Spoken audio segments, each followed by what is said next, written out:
Hi, this is John Bon Jovial, and if you're confused by all this, I just want to remind you that you're listening to the David Bowers Awards, right here on Blog Talk Radio. Let's Let It Shine on Me, the Oak Ridge Boys, from their album 17th Avenue Revival. For some reason, I keep wanting to say 17th Annual. It's 17th Avenue Revival.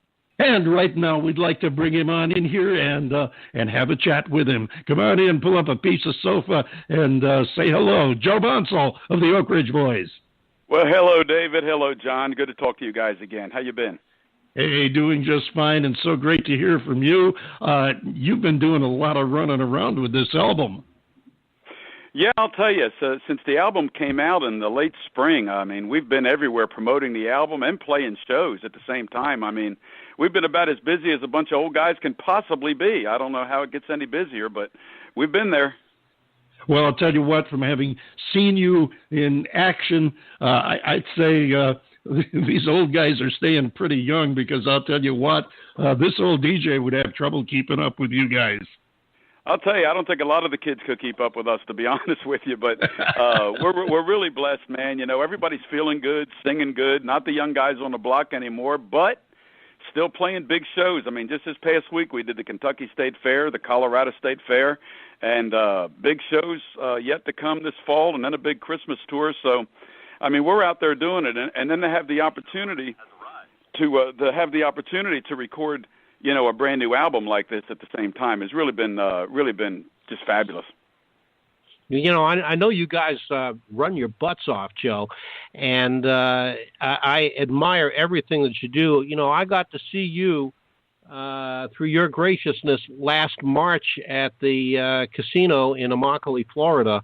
Mm-hmm. And it was a small venue, and the thing that I like about you guys is you'll play the big venues and you'll play the small venues. I think this one only held about 800 people, but you had us rocking in the aisles. I will never forget. And listen, not to try to inflate your ego or anything like that, but seeing the Oak Ridge Boys has always been a bucket list thing for me, and I got to do that last March. I got to see you for the first time, even though I've been following you guys for over 40 years, and it was just the most amazing thing. And I want to thank you. It was a marvelous show. Well, thank you, John. That's a really high compliment coming from you, my brother. And you know, we enjoy the singing, and it doesn't matter the size of the venue, man. If the folks are there, man, you go out there and give it everything you got, and that is what we try to do. That's kind of our thing. But thank you for the kind words. I remember that date well. My daughter was with me, and I think we had the is that the time? I think we had the day off before, and her and I went to see the Phillies play in a minor league game against the Tampa Bay Rays. Spring training, absolutely. Spring training. Yeah, so we did that last March as well. So I got to spend some quality time with my daughter on that kind of show trip as well.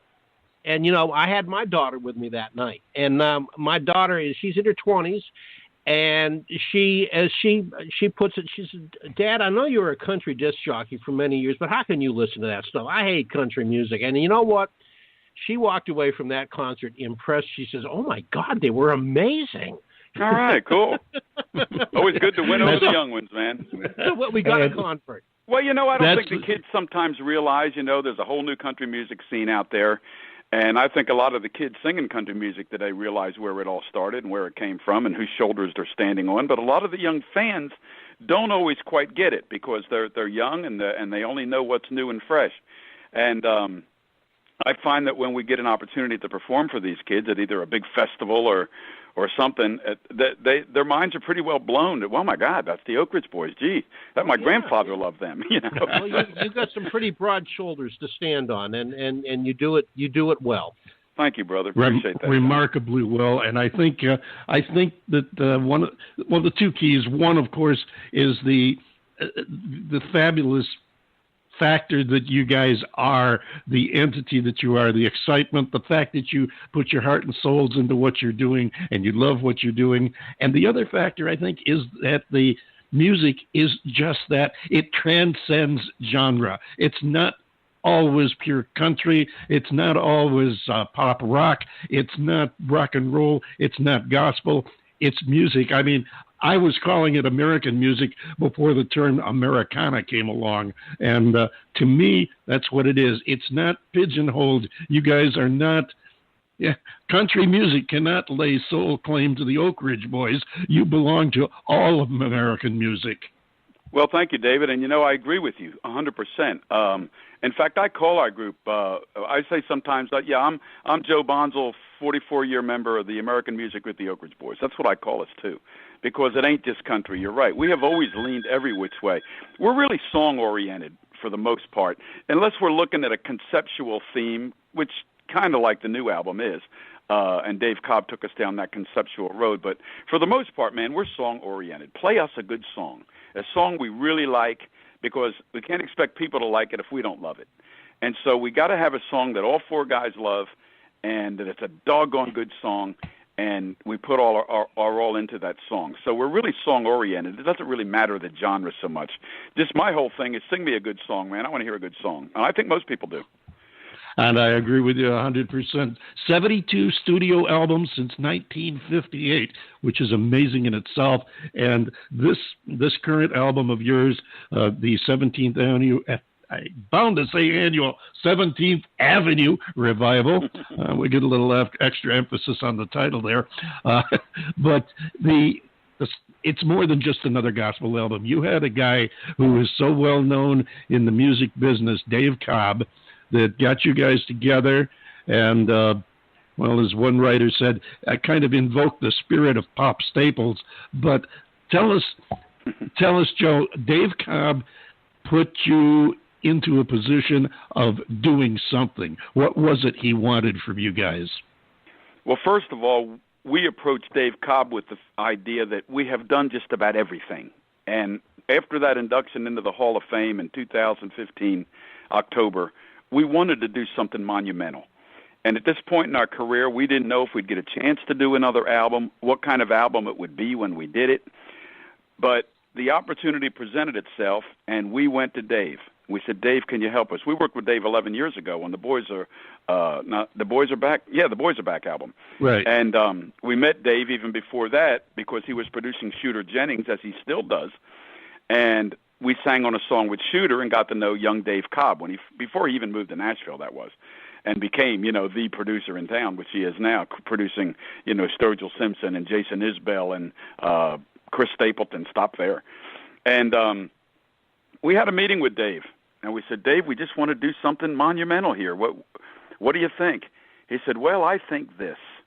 What influenced the early rock and roll guys? Elvis, Jerry Lee, Ray Charles. What excited you about them? Think back. What was it that they had that got us?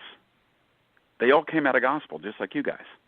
They all came out of gospel, and gospel music was their early influence. And I'm not just talking Southern gospel here. I'm talking going way back and tapping into the black gospel and going way back to where Elvis went when he first started. And, man, it clicked with us. He said his words were, it doesn't have to be a gospel album. It won't be all gospel, and it's not. He said, but it has to have that feel. I read a review the other day that said 17th Avenue Revival sounds like a cross between old rockabilly and pew shouting gospel. Hey, that's a good one. Exactly. I thought that said it pretty well right there. And that sums it up in a nutshell. And we're going to take a break right now and play another track that sort of sums it up too, because this next track harkens to rock and roll, albeit a little bit more recent, because the Black Crowes did this back in 2008. Here are the Oak Ridge Boys from 17th Avenue Revival and God's Got It. You need it. God's got it. God's got it. God's got everything you need. Oh, if you need it, God's got it. God's got it. God's got everything you need. Well, if you need it, God's got it. God's got it. God's got everything you need. He's got everything a poor man needs. If it's money, God's got it. God's got it. God's got everything you need.